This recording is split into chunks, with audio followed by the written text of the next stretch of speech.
The Mummy's Ghost can also be considered The Mummy 2 Part 3, opening with Egyptian stock footage and footage from the second film of him climbing up the temple.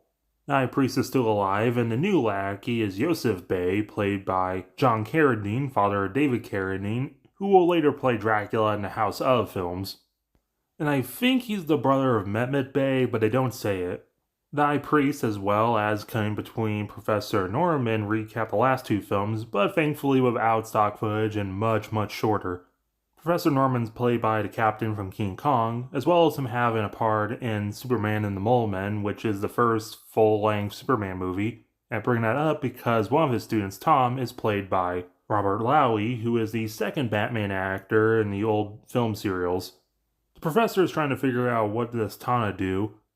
Everyone thinks that's horse fetas, but this dog isn't. Well, his name might be. Hi there, Peanuts. Tom's girlfriend and her crazy hair is played by Amina, who is played ironically by a woman named Ramsey.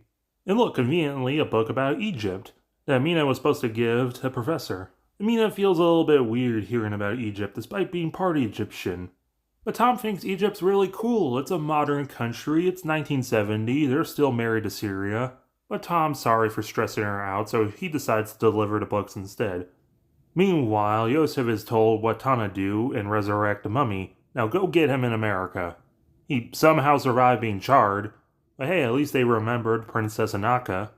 Meanwhile, Norman discovered a recipe for Tana tea, and Karis can smell that from a mile away. So he survived a house fire and at minimum a few days without the tea. Not even a fence can stop him. Amina senses his aura and sleepwalks to him. Stray cat. Luckily, the professor always keeps a door open right next to his lab. Karis chugs that Tana tea, and Amina sees him escaping, passing out. She has a little mark on her hand. That's not important. The news spreads pretty quickly. They immediately recognize the mummy mold on his neck, but Amina being passed out outside makes her a suspect. There's mass panic as Yosef sets up a mummy trap. Say, a couple in the 70s in a retro 40s car. Has your hair always had a gray streak in it, babe? A mummy walking by, as well as a redneck, interrupts them. Dogs hate mummies as the two collide and Karis takes out the redneck, off screen, and walks through a wall. But the police find his mummy prints. And praise Amen-Ra, they found each other. Let me just grab this hot metal and let's go find Anaka. Conveniently on display in town. So Yosef sneaks in late at night, so excited he forgot to let Karis in. When I first saw this, I suspected Yosef was hiding Karis in one of the sarcophagus he hides behind. But either way, we finally have the two star-crossed lovers together again. Amina wakes up and Anaka crumbles to dust. Karis loses his shit over it, showing the most emotion he's ever done. Because that's probably when Lon Chaney was told he's going to have to come back for the next movie.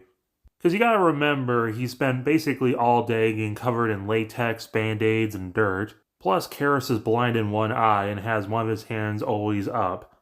On the set of The Indian Fighter, he told one of his co-stars that during production of The Mummy, he snuck a bottle of vodka with a straw in it and he would always sip on it during production.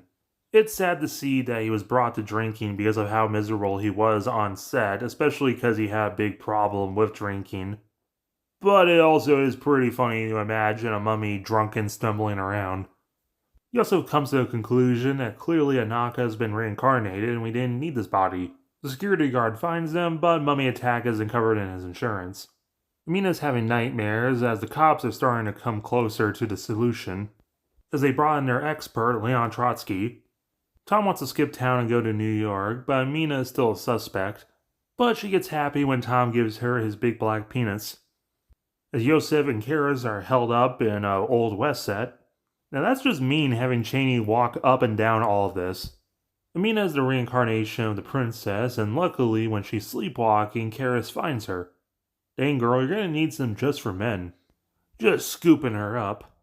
Angry mob assembles, the mummy carries the girl, the high priest falls in love with her out of nowhere and wants to make her immortal so they can be together forever, and the goddamn movie's repeating each other. As the priest is setting up the tea, wait, has she always been blonde? Karis actually revolts against him, slapping the tea away and tossing him out a window. Tom goes up swinging, it doesn't work. Karis makes his escape with Amina as the crowd's chasing. Damn girl, first your hair's graying from the stress, now you're gonna need some lotion. The chase ends up in a swamp, and it turns out Amina is the reincarnation of the princess, and now she's gonna start acting her age, and she rapidly becomes old. And her and the mummy sink away into the swamp. They don't get her back, that's how the movie ends. Mummy finally gets the girl. That's pretty ballsy. Final body count? 5. For being a direct sequel to The Mummy's Tomb, it feels kind of like a watered down version of that, and given how short both of these films are, you could have had an hour 50 long movie putting both together. The characters are very okay. Other than Amina being a reincarnation of the princess, it doesn't have anything to do with Ghost. With repeating itself for the third time in the series, it actually kind of makes up for it with the twist ending.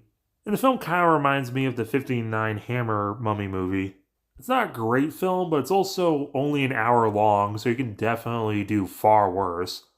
4.5 out of 10. Well, let me know what you thought down below, as well as hitting the like button and subscribing if you're new.